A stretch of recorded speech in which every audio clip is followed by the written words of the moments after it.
जरा सोचो, अगर आप ऐसी गेम में फंस जाओ जहां से बाहर निकल पाना इम्पॉसिबल हो। कुछ ऐसा ही होता है हमारी आज की इस कहानी में। कहानी की शुरुआत में हम कुछ टीनेजर्स को एक गेम प्ले टूर्नामेंट में देखते हैं जहां पर जीतने वाले को $10,000 मिलने वाले थे। उस गेम में सिर्फ दूसरे खिलाड़ियों को मारना और ज्यादा से ज्यादा पॉइंट्स इकट्ठा करना था। गेम शुरू होते ही दो प्लेयर्स दूसरे प्लेयर्स को मारना शुरू कर देते हैं और इस तरह वो ढेर सारे पॉइंट्स जमा कर लेते हैं। उनमें एक नई प्लेयर थी और एक काफी एक्सपीरियंस प्लेयर था जिसने गेमिंग की दुनिया के बहुत सारे इनाम जीते थे।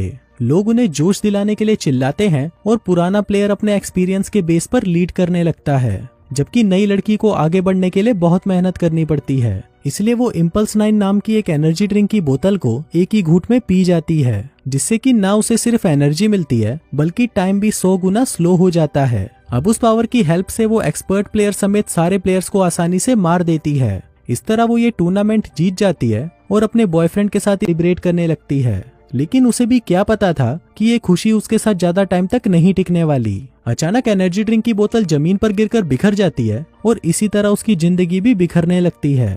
तभी सीन शिफ्ट होता है और वो अपने आप को 3 बच्चों की माँ के रूप में देखती है। उसका घर बहुत ही बुरी हालत में था, जहाँ पर सारा सामान पुराने जमाने का पड़ा हुआ था। यहाँ तक कि वहाँ पर बिजली भी नहीं थी, जिसके चलते उसकी तकलीफ और बढ़ जाती है। फिर जब वो घर के बाहर आती है तो वो देखती है कि बाहर भी सब कुछ उजड़ा पुजड़ा और बंजर था और वहाँ की हवा भी जहरीली हो चुकी थी, जिसमें सांस लेना भी मुश्किल था। इसी के साथ सीन फिर से शिफ्ट होता है और हमें पास्ट की कहानी में वेल नाम की एक लड़की को दिखाया जाता है जो कि एक बहुत ही अच्छी FPS गेमर थी और जिंदगी में उसका बस एक ही सपना था कि वो एक प्रोफेशनल गेमर बनकर बहुत सारा पैसा और नाम कमाए। वो अपने डिवोर्सी फादर कार्लोस के साथ रहती थी। फिर एक दिन कार्लोस अपनी बेटी वेल को एक रेस्टोरेंट की जॉब इंटरव्यू के लिए तैयार करता है और वेल भी बेदिली से फॉर्मल्स पहनकर इंटरव्यू के लिए निकल जाती है। वहीं बाहर उसका बॉयफ्रेंड इवान अपनी कार में उसको पिक करने के लिए उसका वेट कर रहा था। वहां से निकलते ही वेल गाड़ी की पिछली सीट पर बैठकर अपने फॉर्मल कपड़े बदलकर कैजुअल्स पहन लेती है और इंटरव्यू की जगह फील्ड ऑफ फायर नाम का एक गेमिंग टूर्नामेंट खेलने के लिए पहुंच जाती है। दूसरी FPS बैटल गेम की तरह ही फील्ड ऑफ फायर भी एक मल्टीप्लेयर गेम था, जिसमें लास्ट तक टिके रहना ही इसका मेन पर्पस होता है। वेल सोचती है कि अगर वो ये गेम जीत गई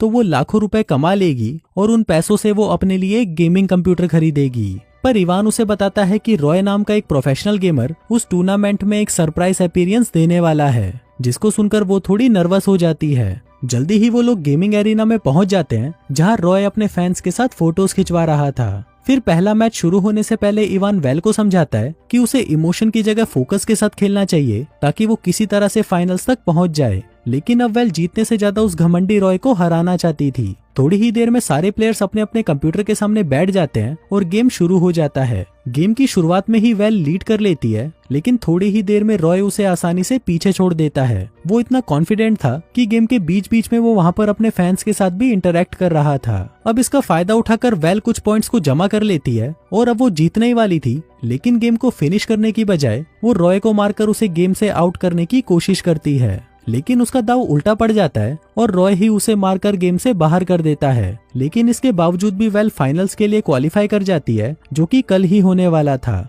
फिर जब वो अपने बॉयफ्रेंड के साथ गेमिंग एरिया से निकलने लगती है, तभी रॉय वहां पहुंचकर उसकी नकल उतारकर उसे चिढ़ाता है, जिसके बाद वो अपने फैंस के साथ सेल्फी लेने चला जाता है। फिर जब इवान अपनी गाड़ी लेने के लिए जाता है तो इसी बीच कोजिमा नाम का एक आदमी वेल के पास आता है और उसे कहता है कि उसे ये गेम जीतने के सीक्रेट के बारे में पता है। ये सुनकर वेल हैरान हो जाती है, लेकिन उसके कुछ पूछने से पहले ही वो आदमी उसके हाथ में अपना बिजनेस कार्ड देकर वहां से चला जाता है। घर पहुंचने पर वेल बिना कोई आवाज किए चुपके से अपने रूम में जाने की कोशिश करती है, लेकिन उसके डैड उसे देख लेते हैं। वेल के पास कोई ऑप्शन नहीं था, इसलिए वो उन्हें सारी बातें सच बता देती है। अभी सुनकर उसके डैड को बहुत गुस्सा आता है और वो उसे अगले ही दिन उस रेस्टोरेंट में जाकर उसे वापस इंटरव्यू देने के लिए कहते हैं। लेकिन वेल अपने डैड को समझाती है कि अगले दिन उसके टूर्नामेंट का फाइनल है, जो उसके फ्यूचर के लिए ज्यादा इंपॉर्टेंट है। लेकिन सभी पेरेंट्स की तरह कार्लोस भी उसे यही समझाता है कि इन ऑनलाइन गेमिंग का कोई फ्यूचर नहीं। लेकिन वेल अपनी जिद पर अड़ी रहती है और अपने डैड की बात को इग्नोर करके अपने रूम में चली जाती है।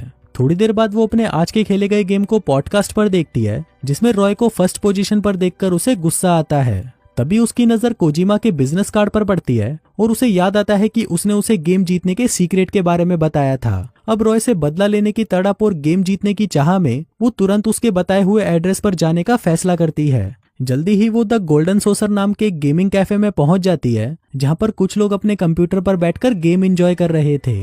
तभी कोजिमा उसके पास आता है और उसे वहाँ पर बैठकर गेम खेलने के लिए कहता है। अब वेल को इस बात से हैरानी हो रही थी कि आखिर कोजिमा ने उसे अपना बिजनेस कार्ड क्यों दिया था, लेकिन वो ये गेम खेलने के लिए बैठ जाती है और गेम में सबसे हार्ड लेवल को चूज करती है, जिसे कंप्लीट करना उसके लिए बहुत मुश्किल था। ये देखकर कोजिमा उसे इम्पल्स 9 नाम की एक एनर्जी ड्रिंक देते हुए कहता है कि ये कोई मामूली एनर्जी ड्रिंक नहीं है और वो चाहे तो इसे ट्राई करके देख सकती है। ये सुनकर वेल उस ड्रिंक को एक ही घूंट में पी लेती है, जिसके बाद उसे अचानक उसके आसपास की सारी चीजें स्लो मोशन में चलती हुई दिखाई देने लगती हैं, जिसकी वजह से उसके लिए वो इम्पॉसिबल लगने वाला गेम बहुत ही आसान हो जाता है। फिर पलक झपकते ही वो रियलिटी में खुद को टेबल की दूसरी तरफ बैठे कोजिमा के सामने पाती है। जब वो उससे पूछती है कि उसे क्या हुआ था, तो वो उसे बताता है कि जो भी ये ड्रिंक पीता है, समय उसके लिए 100 गुना स्लो हो जाता है और उसे ये ड्रिंक पीते हुए 1 घंटा बीत चुका था। वो उसे ये भी बताता है कि अब जितनी मात्रा में इस ड्रिंक को पियोगे, टाइम भी उसी हिसाब से स्लो होता जाएगा।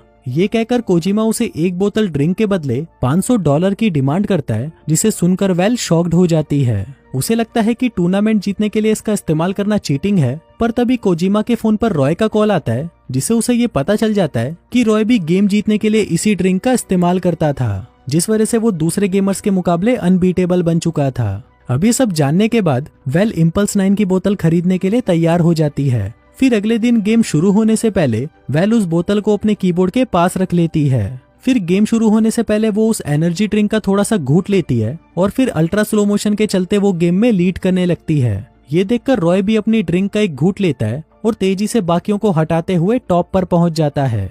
इससे डेस्परेट होकर बिना कुछ सोचे समझे वेल ड्रिंक की पूरी बोतल पी जाती है, जिसके नतीजे में वो एकदम स्लो पेस में पहुंच जाती है और इसका पूरा फायदा उठाते हुए वो रॉय को हराकर इस टूर्नामेंट को जीत जाती है। उसका बॉयफ्रेंड इवान और सभी लोग उसके लिए चीयर करने लगते हैं। फिर वो दोनों एक दूसरे को किस करने लगते हैं, लेकिन तभी वो एनर्जी ड्रिंक की बोतल जमीन पर गिरकर टूट जाती है। तभी यहाँ से सीन शिफ्ट होकर वापस उसी जगह पहुंच जाता है जहाँ पर हम वेल को एक बेकार से घर में चेयर पर एक बच्चे को गोद में लिए बैठा हुआ देखते हैं। थोड़ी ही देर में फटे पुराने कपड़ों में इवान वहां पर आता है और बच्चों को सुलाने के बाद उसे तैयार होने को कहता है। वेल बहुत कंफ्यूज थी और अपनी एडल्ट बॉडी और अपनी उंगली में वेडिंग रिंग देखकर वो हैरानी से हांफने लगती है। वो थोड़ा राहत पाने का सोचकर नीचे जाती है, पर वहाँ पर भी 2 बच्चे उसे मम्मी कहकर बुलाते हैं, जिसे सुनकर वो डर जाती है और घबराकर घर से बाहर निकल जाती है। वहाँ वो लोगों को टेंट में रहते और खुले में बने पब्लिक बाथरूम का इस्तेमाल करते हुए देखती है। आखिरकार उसे पता चलता है कि वो पलक झपकते ही 12 साल स्किप करके सीधा 2029 में पहुंच गई थी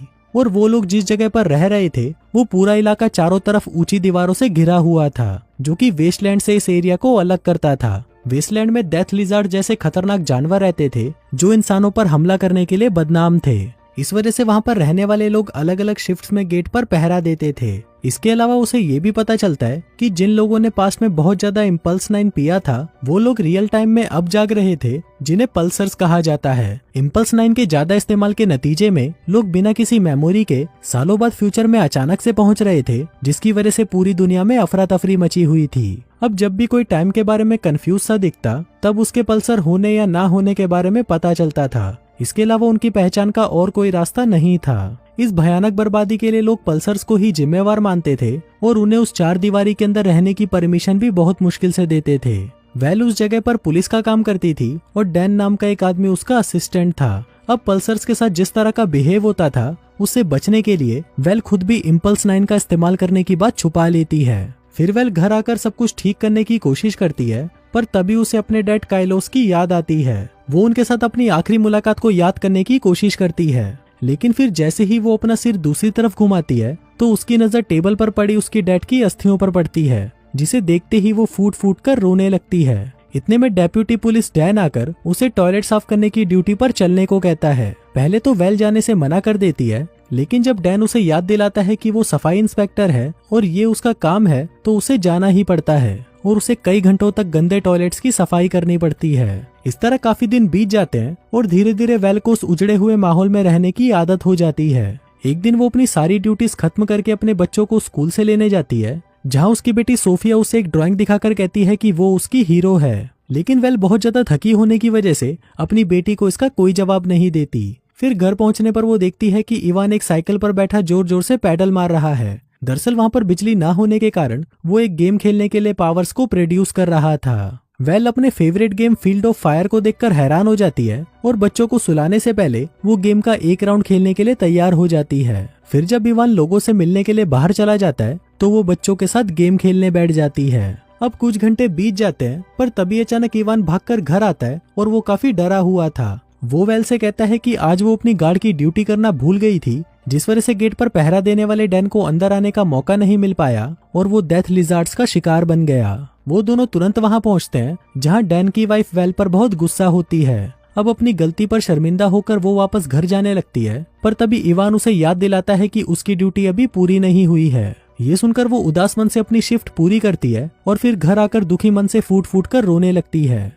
इवान उसे प्यार से समझाता है और तसल्ली देता है। अब वेल को महसूस होता है कि वो इस नई दुनिया के लिए फिट नहीं है और इसीलिए सब कुछ छोड़कर वो वेस्टलैंड घूमने का इरादा करती है। लेकिन जाने से पहले वो इवान को लेटर लिखकर उसे बता देती है कि वो एक पल्सर है, जिसके बाद अगले दिन वो कभी वापस ना लौटने का इरादा करके वहाँ से निकल जाती है। फिर जब इवान वो लेटर पढ़ता है तो उसे बिल्कुल भी विश्वास नहीं होता। अगले सीन में हम देखते हैं कि वेल बंजर जमीन पर भटकते हुए एक बेकार पड़ी जमीन के पास पहुंचती है। वो उजाड़ बिल्डिंग असल में कोजिमा का गेमिंग कैफे द गोल्डन सोसर था। वेल उस कैफे के अंदर जाती है और इधर उधर देखती है। तभी कोजिमा को एक काउंटर से निकलते हुए देख उसे हैरानी होती है और वो ये भी देखती है कि कोजिमा पर उम्र का बिल्कुल भी असर नहीं हुआ था, लेकिन वो ये राज उसे नहीं बताता। फिर उनकी बातों के दौरान कोजिमा को पता चलता है कि वेल एक हफ्ते पहले ही पास्ट से रियलिटी में जागी थी। वो स्वीकार करता है कि इम्पल्स 9 की वजह से बहुत सारी जिंदगियां बर्बाद हुई थी, लेकिन उसके पास वेल को उन सारी तकलीफों से छुटकारा दिलाने का प्लान था। कोजिमा इम्पल्स 9 का एक बड़ा बोतल लाकर उसे पीने को देता है। वो ये भी कहता है कि अगर उसने इसे पी लिया तो वो इस दुनिया में वापस कभी नहीं आएगी, क्योंकि वो सैकड़ों साल आगे फ्यूचर में पहुंच जाएगी और तब तक वो इस दुनिया से मर चुकी होगी।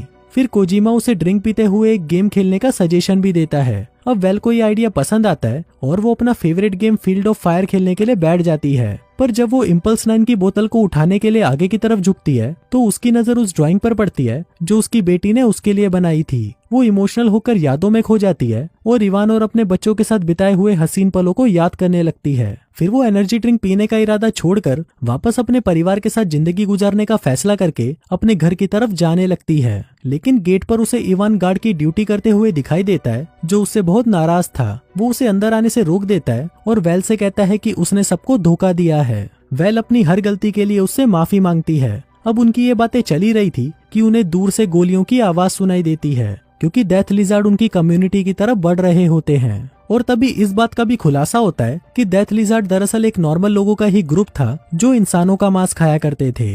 अब उन्हें अपने पास आता देख इवान जल्दी से वेल को अंदर कर लेता है और इसी बीच अलार्म बजने लगता है, जिससे सभी लोग डर जाते हैं। फिर एक औरत उसे बताती है कि सभी लोग खाई की तरफ जा रहे हैं, क्योंकि अटैकर्स को रोकने के लिए कोई भी पूरी तरह से तैयार नहीं था। अब ये सुनकर उसके दिमाग में एक आइडिया आता है, क्योंकि कम्युनिटी के सारे लोग उसके धोखे से नाराज थे, इसलिए वो उनके भरोसे को जीतने के लिए एक प्लान बनाती है और अपने हस्बैंड से कहती है कि वो यहाँ पर रहकर डेथ लिजार्ड को जितनी देर तक हो सके रोकने की कोशिश करेगी। इवान उसे छोड़कर नहीं जाना चाहता था, पर वो उसे बच्चों के खातिर जाने को कहती है, जिस पर वो मान जाता है। फिर वेल इम्पल्स 9 की बड़ी बोतल जिसे वो अपने साथ लाई थी उसे निकालकर लड़ाई के लिए तैयार हो जाती है। अब डेथ लिजार्ड गेट पर पहुंचकर हमला करने के लिए तैयार होते हैं, पर तभी वेल को पता चलता है कि डेथ लिजार्ड का लीडर और कोई नहीं बल्कि रॉय था। फिर रॉय उसे बताता है कि वो रियलिटी में कुछ साल पहले पहुंचा था और अब वो एक जालिम लीडर बन चुका था जो किसी को भी मार सकता है। पर उसकी धमकियों का वेल पर कोई असर नहीं पड़ता, क्योंकि उसने उसके आने से पहले ही वो एनर्जी ड्रिंक पी ली थी।